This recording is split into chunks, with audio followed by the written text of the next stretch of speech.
গাজা অভিমুখী নৌবহর ফ্লোটিলার ১৩টি নৌযানের গতিরোধ ইসরায়েলি বাহিনীর। গ্রেটা থুনবার্গ সহ ২ শতাধিক স্বেচ্ছাসেবী আটক, বিশ্ব নেতাদের নিন্দা।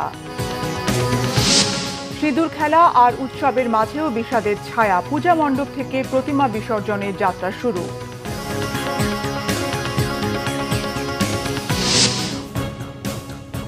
দেখছিলেন ক্রাউন সিমেন্ট সংবাদ শিরোনাম। গ্লোবাল সুমুদ ফ্লোরিটায় থাকা তিউনিশিয়ার নৌযান মিকেনো গাজার সমুদ্র সীমায় পৌঁছেছে। কমপক্ষে ১৪টি নৌযান আর গ্রেটা থুনবার্গ সহ ২ শতাধিক স্বেচ্ছাসেবীকে আটক করেছে ইসরায়েলি বাহিনী। এর তীব্র নিন্দা জানিয়েছেন বিশ্ব নেতারা। ইসরায়েলের রাষ্ট্রদূতকে বহিষ্কার করেছে কলম্বিয়া। বিস্তারিত মেহরাব হোসেন খানের ডেস্ক রিপোর্টে।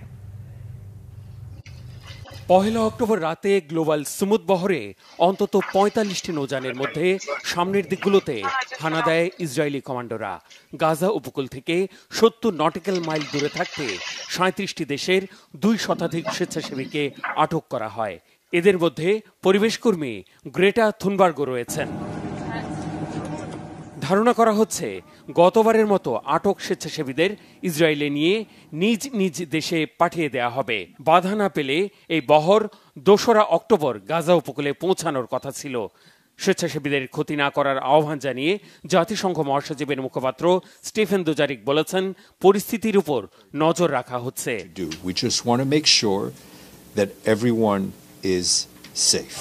তুরস্কের ইস্তাম্বুলে যুক্তরাষ্ট্র আর ইসরায়েলের কনসুলেট ভবন ঘেরাও করে বিক্ষোভ মিছিল হয়েছে।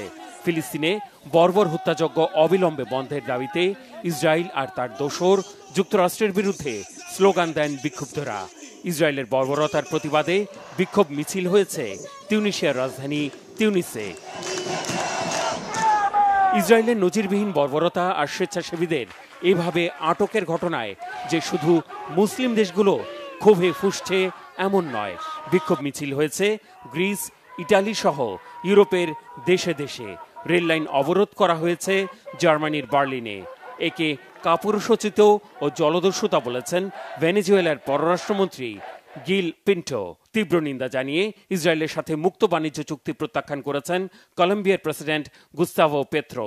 ইসরায়েলের রাষ্ট্রদূতকে বহিষ্কারের নির্দেশও দিয়েছেন তিনি। Mehrab Hussain Khan, Bangla vision news desk. জাতিসংঘের সাধারণ অধিবেশনে যোগদান শেষে ৯ দিন পর যুক্তরাষ্ট্র থেকে দেশে ফিরেছেন প্রধান উপদেষ্টা ডক্টর মোহাম্মদ ইউনূস। আজ সকাল ৯টায় এমিরেটস এয়ারলাইন্সের একটি ফ্লাইটে তিনি ঢাকার হযরত শাহজালাল আন্তর্জাতিক বিমানবন্দরে অবতরণ করেন। এর আগে নিউ ইয়র্ক স্থানীয় সময় মঙ্গলবার রাত ১১টায়, বাংলাদেশ সময় বুধবার সকালে প্রধান উপদেষ্টা ও তার সফর সঙ্গীদের বহনকারী এমিরেটস এয়ারলাইন্সের ফ্লাইটটি জন এফ কেনেডি আন্তর্জাতিক বিমানবন্দর ছেড়ে আসে। সফরে গত ২৬ সেপ্টেম্বর অধ্যাপক ইউনূস জাতিসংঘ সাধারণ পরিষদের ৮০তম অধিবেশনে ভাষণ দেন। এরপর ৩০ সেপ্টেম্বর জাতিসংঘ সদর দপ্তরে মিয়ানমারের রোহিঙ্গা মুসলিম ও অন্যান্য সংখ্যালঘুদের পরিস্থিতি নিয়ে উচ্চ পর্যায়ের সম্মেলনের উদ্বোধনী অধিবেশনে বক্তব্য দেন। এর আগে ২৯ সেপ্টেম্বর জাতিসংঘ মহাসচিব অ্যান্তোনিও গুতেরেসের সঙ্গে তাঁর বৈঠক হয়। নিউ ইয়র্কে অবস্থানকালে মার্কিন প্রেসিডেন্ট ডোনাল্ড ট্রাম্প আয়োজিত এক সংবর্ধনায়ও যোগ দেন অধ্যাপক ইউনূস। বিএনপির ভারপ্রাপ্ত চেয়ারম্যানের পররাষ্ট্র বিষয়ক উপদেষ্টা হুমায়ুন কবির বলেছেন, নির্বাচন নিয়ে কোনো শঙ্কা নেই, প্রধান উপদেষ্টা আন্তরিক আছেন। তারেক রহমানের নেতৃত্বেই বিএনপি আগামী নির্বাচনে অংশ নেবেন বলে মন্তব্য তার। জাতিসংঘের ৮০তম অধিবেশন শেষে বৃহস্পতিবার সকালে দেশে ফিরেছেন প্রধান উপদেষ্টা ডক্টর মোহাম্মদ ইউনূসের সফর সঙ্গী বিএনপির ভারপ্রাপ্ত চেয়ারম্যান তারেক রহমানের পররাষ্ট্র বিষয়ক উপদেষ্টা হুমায়ুন কবির।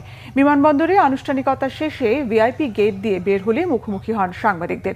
এ সময় তিনি বলেন, যথাসময়ে নির্বাচন নিয়ে কোনো শঙ্কা নেই। তারেক রহমান দেশে ফেরার তারিখ ঠিক হলে দলের পক্ষ থেকেই জানানো হবে। নিউ ইয়র্ক বিমানবন্দরের ঘটনায় দূতাবাসের দায় আছে বলেও মনে করেন তিনি। হুমায়ুন কবিরের বক্তব্যের সময় স্লোগান দেয়া নিয়ে গণমাধ্যম কর্মীদের সঙ্গে অসৎ আচরণ করে এনসিপির কিছু নেতাকর্মী। সেজন্য এনসিপির ২ নেতার বক্তব্য না নিয়ে ওই স্থান ত্যাগ করেন তারা। পরে এই ঘটনায় দুঃখ প্রকাশ করে ঘটনাটি নিন্দনীয় এবং খতিয়ে দেখা হবে বলে জানিয়েছে এনসিপি। সনাতন ধর্মাবলম্বীদের সবচেয়ে বড় ধর্মীয় উৎসব দুর্গাপূজার বিজয়া দশমী আজ। প্রতিমা বিসর্জনের মধ্য দিয়ে শেষ হবে 5 দিন ব্যাপী এই শারদ উৎসব। পূজা, আরাধনা, আরতি ও ভক্তদের ঢল থেকে আজ দেবী দুর্গা বিদায় নেবেন। মর্তলোক ছেড়ে তিনি যাবেন কৈলাসে। অশ্রু সজল চোখে হিন্দু ধর্মাবলম্বীরা বিসর্জন দেবেন প্রতিমা। ভাঙবে 5 দিনের মিলন মেলা। সকালে পূজা মণ্ডপগুলোতে অনুষ্ঠিত হয় বিহিত পূজা। এরপর হবে দর্পণ ও বিসর্জন।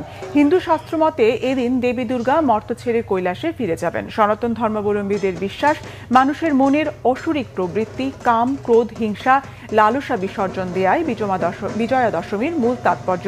ঢাকেশ্বরী জাতীয় মন্দিরে সকাল 9:57 মধ্যে দশমীর বিহিত পূজা এবং পূজা শেষে তর্পণ বিসর্জন করা হয়। দেবী দুর্গার বিদায়ের আগে দেবীর পায়ে সিঁদুর দিয়ে একে অন্যকে সিঁদুর পরিয়ে সিঁদুর খেলায় মেতে ওঠেন সনাতন ধর্মের নারীরা। গানের তালে তালে নেচে বিদায় জানান দেবীকে। দর্শক, আজ দশমীতে দেবী দুর্গাকে বিসর্জন দেবেন ভক্তরা। মর্ত ছেড়ে কৈলাসে স্বামী গৃহে ফিরে যাবেন দুর্গা। এই মুহূর্তে ঢাকা বিশ্ববিদ্যালয় এলাকায় আছেন সহকর্মী নাবিল জাহাঙ্গীর। সরাসরি যাচ্ছি তার কাছে। নাবিল, দুর্গোৎসব তো এখন শেষ পর্যায়ে, এখন কোন আনুষ্ঠানিকতা চলছে? আপনি জানেন যে আজকে দুর্গাপূজার শেষ দিন অর্থাৎ বিজয়া দশমী। আজকের এই দিনটিতে কিন্তু সনাতন ধর্মাবলম্বীদের বিশ্বাস মতে দুর্গা তিনি কৈলাসে ফিরবেন এবং এই যে দুর্গাপূজার আয়োজন ছিল সেটি কিন্তু প্রতিমা বিসর্জনের মধ্য দিয়ে আজকে শেষ হবে এবং নিশ্চয়ই দেখতেই পাচ্ছেন যে ঢাকা শহরের বিভিন্ন এলাকায় যে সকল প্রতিমা ছিল সেগুলো কিন্তু একসাথে সারিবদ্ধভাবে বিসর্জনের জন্য নিয়ে যাওয়া হচ্ছে বুড়িগঙ্গার তীরে। এবং এই মুহূর্তে আমরা আসলে ঢাকা বিশ্ববিদ্যালয় এলাকায় মুসলিম হলের সামনে রয়েছি।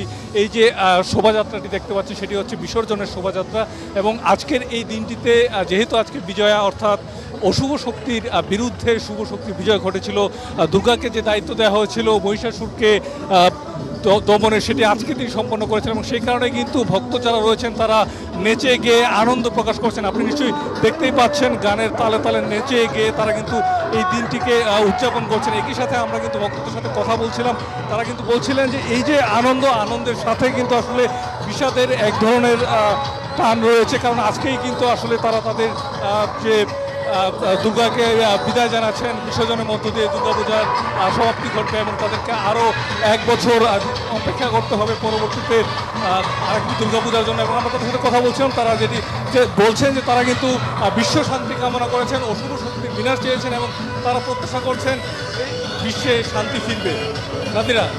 নাবিল, আপনাকে ধন্যবাদ। এই ছিল এখনকার মতো। পরের সংবাদ সন্ধ্যা 6টায়, এর আগে বিকেল 5টায় রয়েছে নিউজ টপ 10 দেখার আমন্ত্রণ রইল।